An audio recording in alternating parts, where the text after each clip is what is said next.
Okay guys, magandang hapon sa lahat. Mayroon lang ako i-share sa inyo. Mayroon ako ditong ginagawa na nabara, kalibre, no. So hindi lang po ito sa nabara, no, sa lahat po ng may car owners at yung driver na may-ari ng mga sasakyan, no. So i-share ko lang kung ano nangyari dito sa nabara, no. So ito ay ginawa ko ay general overhauling. Stock up po yung makina. So yung naging dahilan ay konti na lang po yung engine oil, no? Siguro 1 liter na lang yung nakuha namin dito. So isang dahilan, wala naman po itong oil leak. So malamang ay hindi po siya nagme-maintenance, no. So nakalimutan na mag-maintenance. So awareness lang sa lahat ng mga car owners natin, no. So dahil nga naubusan ng langis to, so ang ito papakita ko sa inyo ngayon ay yung epekto ng problema. Ito na ngayon yung nagiging problema nito. So ito na ngayon yung mga parts na binaklas natin, no. So ayan, nandito na ngayon signal plate natin. Nandito na, halo-halo na to guys, no. Yung mga Cobra intake manifold, no. Torque converter. So ito ay automatic transmission. So ito na yung cylinder head assembly nya.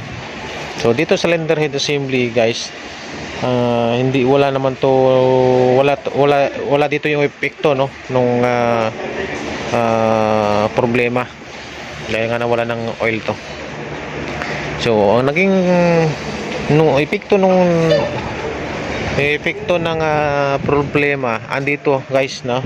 Nakikita ko dito sa cylinder block, usually dito. So ito connecting rod number 2. So ito yun. So yan, oh, kinayod talaga niya, oh. Dito siya nag-stock up, no. So mayroon yan kasi guys na lubrication. Ang tawag natin dito ay oil jet ito. So mapansin nyo, 4 na piraso yan, no. So oil jet. So meron siyang lubrication sa oil jet, no. Problema lang wala siyang langis na nag-inject kasi nga wala nga talagang langis yung engine nila. So ngayon nung na-evaluate ko, so may tama yung sigunyal, no, yung crankshaft assembly number 2 dito sa connecting rod cap bearing. Dito yan guys, sa connecting rod cap bearing. Pero yung piston nya ito piston number 1. Ito yung piston number 1, no. Ito yung piston number 2. So ito na ngayon yung bearing nya, no. Yung bearing nya guys ay kalahati na lang, no. Ito, so yan, mapapansin nyo, kita ba sa video? So yan, oh, tuklap na. So nag-stack up po yan dito sa may sigunyal. So ito yung connecting rod nya. So usually matibay si nabara sa connecting kasi hindi siya bumuluktot. So kinayod niya lang talaga yung bearing ng sigunyal. So dahil ito guys, oh, maraming aribaba, oh. Maraming aribaba. So number 2 lang yung naging problema niya. So hindi nakapag penetrate yung oil niya ng maayos kasi nga wala na siyang i-inject dahil nga wala na talaga siyang langis. So cylinder block, wala naman tinamaan. So na-evaluate ko na to kanina, no. Walang tinamaan sa cylinder block. So sa bore, no, walang tinamaan. So connecting rod bearing lang yung naging problema. Tapos yung crankshaft assembly kinayod. So main cap bearing ito yung guys, no. So wala naman tama ito. Wala naman tama yung main bearing, walang tama. So oil jet.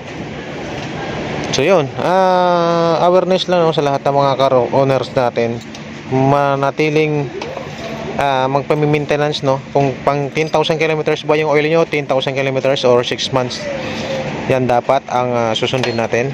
Kung sino po yung mauna daw, no, if ever come first po, kung sino po mauna, 10,000 ba o yung 6 months, no. Tapos kung sa oil naman nyo ay nagamit kaya pang 5,000 kilometers or 3 months, so automatic guys, no. Wag tayong maghinayang, no, sa oil na binibili natin. So para din yan, so guys, siyempre tayo kung yung mga cars owners ay kailangan safe tayo lagi sa kalsada. Mas malala po pagka tinowing tayo, no. Saka abala po yan guys, no, sa pupuntahan natin. So hindi lahat ng oras ay safe, no, sa daan. So minsan aaberya ka sa bundok, bulubundukin pa o mga alanganing kalsada, tapos bihira pa yung dumadaan, no, at bihira po yung towing doon. So napakaabala po yan, mas mahirap po yan sa mga alanganing lugar, no, na tumirik kayo. So yan lang, awareness ko lang. Ito yung pinaka connecting rod bearing nyo, connecting rod cap bearing. So ito yung walang tama, ito.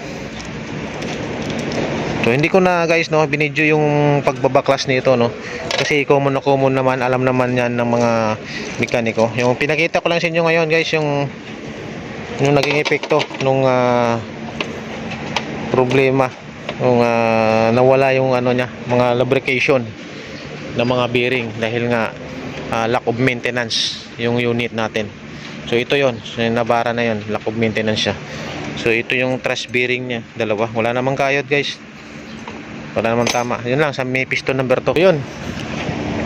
Hindi ko na isa-isahin yung mga parts nito, hindi ko na isa-isahin yung mga parts na alam naman natin, common na common lang. So yung pinakita ko lang sa inyo yung tinamaan lang nung problema. So recommendation, yun nga, ito recommendation ko dito sa cylinder head, wala naman to tama. So valve seal ang papalitan ko dito. Tapos head gasket, ang head gasket niya guys ito, no. So automatic to pag nag-overhaul kayo ng sasakyan, o kaya pag nagpa-overhaul tayo ng sasakyan, no, automatic yan na papalitan yung head gasket. So head gasket, valve seal, tapos pang machine shop natin yung cylinder head saka yung block para malinisan, no, yung mga sa oil gallery na dinadaluyan ng mga langis. So kailangan malinisan natin yon para pagka binuo natin uli o mag-assemble tayo, so wala tayong alalahanin, no, na magkaroon uli ng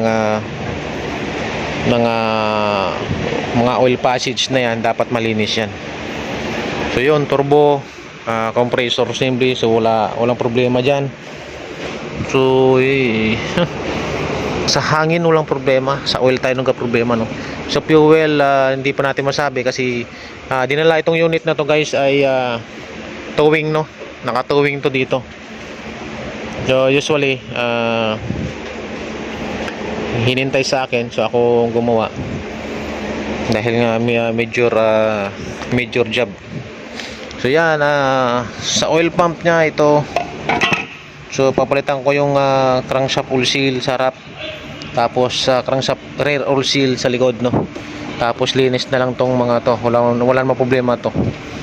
So yun, recommendation all in all, crankshaft assembly. Hindi ko na to guys, no, para sa akin bagsak na to si crankshaft assembly. Papalitan ko na to ng bago. Tapos 4 na piston sasama ko na. Tapos connecting rod bearing sasama ko na rin. Oil jet sasama ko na rin, 4 to. Tapos pa-machine shop ko na lang itong bore. Titingnan ko kung may crack ba, may tamaan. Pag wala naman, pero tansya ko wala naman itong tama, yung 4 na bore. Yun, overhauling kit, yun lang. Tapos yun lang, ang ano ko lang dito guys, no, ang nais ko lang iparating, no, yung maintenance, no, na kailangan natin i-maintain lagi yung ating sasakyan. Mahirap po guys na maabala sa kalsada, lalo sa mga alanganing kalsada, no. So awareness lang sa lahat ng mga car owners natin na hindi po nagme-maintenance, no. Yung hindi naman sa ano, siguro naghihinayang, no, doon tayo sa naghihinayang tayo. Pero dapat guys, no, unahin natin yung safe tayo lagi. Dahil nga, partner kasi natin tong sasakyan eh. Pag lumuluwas tayo, lalo pag sarili natin, no, huwag tayong maghinayang na gumastos dyan. Dahil nga, malaki po magiging epekto pagka tayo po ay nasiraan, no. Tapos, lalong lalo na sa mga cars owners natin na wala ganong alam sa sasakyan, no, kung paano. So yun, so mahirap pag-abala, lalo na sa mga girls, no, sa mga mababae na mga leader drivers, no. So yan, kailangan sundin natin yung menu, no, 6 months or 3 months, 10,000 kilometers or 5,000 kilometers na oil. So kailangan maintain natin lagi. So hanggang dito na lang. Maraming salamat. Ito yung mga super guys, no, na kaya ako na baklas, no, kasi wala kami ganong gawa ngayon. So yan. So yan, shout out sa mga lahat na mga magigiting na mga ko. Yes. Yes. Ayan si yung bago naming OGT ngayon.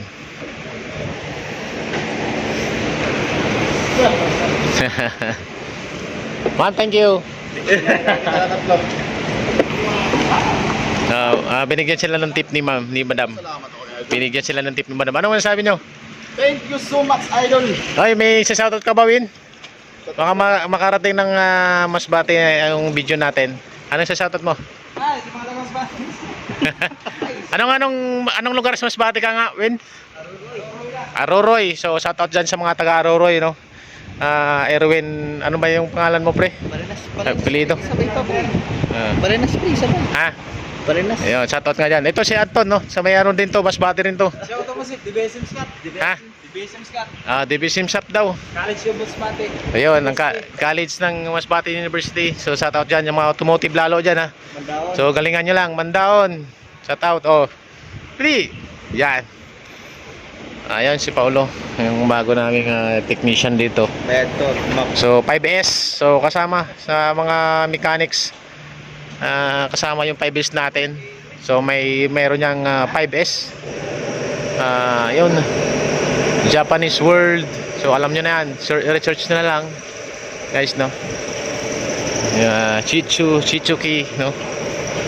Ayan, so ano po yung mga meaning, no, research na lang, no. So shoutout sa lahat ng mga mechanic na nag-uumpisa pa lang. Thank you guys. Peace out.